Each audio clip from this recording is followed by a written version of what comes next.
చిన్న కథ. మనిషి ఆలోచన అదుపు. సిగ్మండ్ ఫ్రాయిడ్ ప్రసిద్ధిగాంచిన మనస్తత్వ శాస్త్రవేత్త.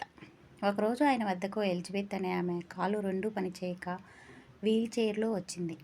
ఆమె అక్క చనిపోయి ఆమె శవం ప్రక్కనే ఉండగా ఆ షాక్లో ఆమెకు రెండు కాళ్ళు పడిపోయాయి అని ఆమె చెప్పింది. ఫ్రాయిడ్ ఆమెను రకరకాలుగా పరీక్షించి ఆమె అక్క చనిపోయిన సమయంలో ఆమెకు వచ్చిన ఆలోచనలు ఎలా ఉన్నాయి చెప్పమని ఆమెను అడిగాడు.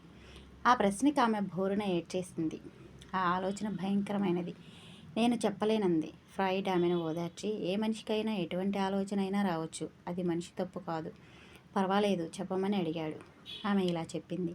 మా అక్క శవం ప్రక్కనే ఉన్న నాకు మా అక్క భర్తను వివాహం చేసుకోవాలనే ఆలోచన వచ్చింది.